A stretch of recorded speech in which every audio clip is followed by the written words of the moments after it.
অবশেষে বাঘবন্দি খেলার অবসান। মইপিঠে বন দপ্তরের পাতা জালে ধরা পড়ল রয়্যাল বেঙ্গল টাইগার। রাতে বন দপ্তরের কর্মীরা নৌকায় বাঘ শুদ্ধ খাঁচাটিকে উদ্ধার করে নিয়ে যায়। মধ্যরাতেও বাঘ দেখতে গ্রামবাসীরা ভিড় জমান। বাঘ ধরা পড়ায় স্বস্তিতে মইপিঠের বাসিন্দারা। গত এক সপ্তাহের মধ্যে 3 বার কুলতলি এবং মইপিঠ এলাকায় হানা দিয়েছে সুন্দরবনের দক্ষিণ রায়। বাঘের আতঙ্কে আতঙ্কিত হয়ে পড়েছিল গোটা এলাকাবাসী। বন দপ্তরের পক্ষ থেকে বাঘটিকে বারবার জঙ্গলে ফেরানোর চেষ্টা চালানো হলেও পুনরায় সেই রয়্যাল বেঙ্গল টাইগার ঢুকে পড়েছিল লোকালয়। সম্প্রতি এক সপ্তাহের মধ্যে 3 বার বাঘের হানা মইপিঠে। কিশোরী মোহনপুর এলাকায় ফের দেখা যায় বাঘের পায়ের ছাপ। ঘটনায় আতঙ্কিত এলাকার বাসিন্দারা। খবর পেয়ে ইতিমধ্যেই ঘটনাস্থলে পৌঁছেছে বন দপ্তর। 1 কিলোমিটারের মতো জায়গা ঘেরা হয়। 6 জানুয়ারি সোমবার সকালে কিশোরী মোহনপুর এলাকায় বাঘের পায়ের ছাপ পাওয়া যায়। 8 তারিখ বুধবার ভোররাতে বাঘ ফিরে যায় জঙ্গলে। পরের দিনই 9 তারিখ বৃহস্পতিবার সকালে ফের বাঘের পায়ের ছাপ পাওয়া যায় মইপিঠের নগেনাবাদে। জাল দিয়ে ঘিরে ফেলায় 10 তারিখ ভোররাতে ফের বাঘ ফিরে যায় জঙ্গলে। রবিবার সকালে মইপিঠের কিশোরী মোহনপুর এলাকায় গঙ্গার ঘাটে বাঘের পায়ের ছাপ দেখে আতঙ্কিত বাসিন্দারা।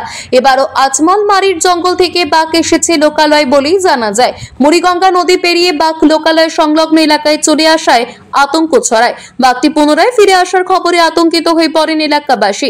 এরপর বাঘটিকে ধরার জন্য ছাগলের টোপ দিয়ে খাঁচা পাতা হয়। সেই টোপে বাজিমাত ধরা দেয় দক্ষিণ রায়। বাঘের গর্জন শুনে বাঘ দেখতে ছুটে আসেন এলাকাবাসী। এরপর জঙ্গলে নেমে খাঁচা তোলেন বন দপ্তরের কর্মীরা।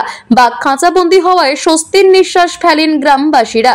আমরা বাঘের আতঙ্ক ছিলাম, সকালে তো বাঘ দেখেছি, পাবলি দেখেছি, খুব আতঙ্ক আমরা এখানকার মানুষ।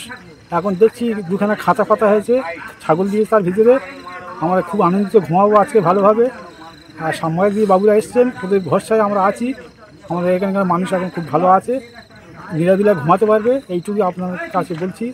খুব ভালো আছি আমরা আপাতত। দক্ষিণ 24 পরগনা থেকে বাবলু প্রামাণিকের রিপোর্ট, টিভি নিউজ 10। সুলভে সঠিক চিকিৎসার একমাত্র প্রতিষ্ঠান বিবেকানন্দ হসপিটাল। 24 ঘন্টা emergency service, blood bank, trauma care. আপনাদের সেবায় আমরা তৎপর।